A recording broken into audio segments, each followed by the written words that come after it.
میں صدیقی آپ کے ساتھ ہمیشہ کی طرح ہنستے ہوئے اور مسکراتے ہوئے. آج کی کچھ ایسی یادیں، کچھ ایسی خوبصورت باتیں کہ جو میں آپ سے کرنا چاہتی ہوں. حج کے دن قریب قریب ہے ماشاءاللہ، اور میری زندگی کا پہلا عمرہ کہ جو میں نے ایک مہمان بن کے کیا. ایک ایسا مہمان کہ سنا تھا کہ وہاں پر بلاوے سے جایا جاتا ہے، اور آج اپنی زندگی کا وہ معجزہ آپ کے ساتھ شیئر کر رہی ہوں کہ واقعی وہاں پر صرف بلاوے سے ہی جایا جاتا ہے. وہاں پیسے سے کوئی نہیں جاتا، یہ حقیقت ہے. اور میں نے وہاں پر جو جو معجزات دیکھے وہ سب آپ سے شیئر کروں گی. اپنی کچھ یادیں، کچھ ایسی چیزیں کہ جو انسان زندگی میں ضرور چاہتا ہے، خاص طور پر مسلمان ہونے کے ناطے، کہ اللہ تعالیٰ ہمیں ایک دفعہ وہاں آنے کا بلاوا دلوا دیں. بس میرے لیے وہ لمحات ہیں، وہ پل ہیں جو میں زندگی بھر نہیں بھلا سکتی. میں نے ہر وہ گلی میں گھومی ہوں، ہر اس جگہ پر جانے کے لیے ایک امنگ تھی، کوشش تھی کہ غار حرا تک پہنچوں، وہاں جا کر وہ دعائیں مانگ سکوں. اور میں نے جو جو دعائیں مانگی، وہاں سے آنے کے بعد اللہ تعالیٰ نے مجھے وہ سب کچھ عطا کیا. کیونکہ وہ رب کریم ہمیں دے کر بھی آزماتا ہے اور ہم سے لے کر بھی آزماتا ہے.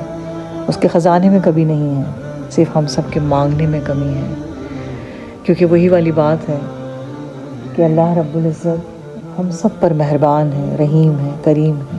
وہ کرم کرنے والا ہے. وہ تو ادا ادا پر نواز دیتا ہے کہ وہ نوازنے پہ آئے تو نواز دے زمانے. وہ کریم ہی جو ٹھہرا تو کرم کے کیا ٹھکانے. اللہ تعالیٰ ہم سب کو اپنے حفظ و امان میں رکھے، اور اس حج المبارک میں اللہ رب العزت سب کی دعاؤں کو قبول و منظور عطا فرمائے. جس کے دل کی جو جائز حاجات ہیں وہ سب قبول و منظور عطا فرمائے. اور اللہ تبارک و تعالیٰ جو یہاں پر جانے کی ایک طلب رکھتے ہیں، ایک امنگ رکھتے ہیں، اللہ رب العزت سب کو جانے کی توفیق عطا فرمائے. آمین ثم آمین.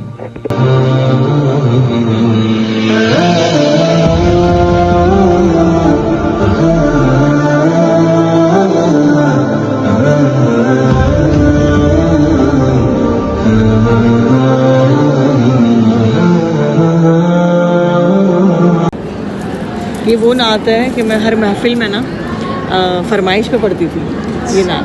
اور میں جب بھی پڑھتی تھی تو مجھے یہ ہوتا تھا کہ اس نعت کی طفیل جو ہے نا اللہ تعالیٰ مجھے بھی مدینے میں بلا لے، اس نعت کو پڑھنے میں بھی چلی جاؤں. میں آپ کو سناتی ہوں. مرحبا آج چلیں گے شہ ابرار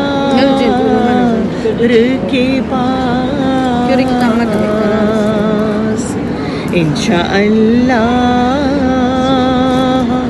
پہنچ جائیں گے سرکار کے پاس.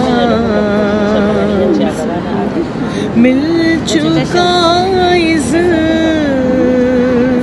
نے مبارک ہو مدینے کا سفر، قافلے والو چلو دل برو دلدار کے پاس. اور خوب رو رو کہ وہاں غم کا فسانہ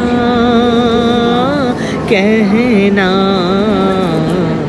غمزدوں آؤ چلیں احمد مختار کے پاس. اور میں گناہ گار، گناہوں کے سوا کیا لاتی، نیکیاں ہوتی ہے سرکار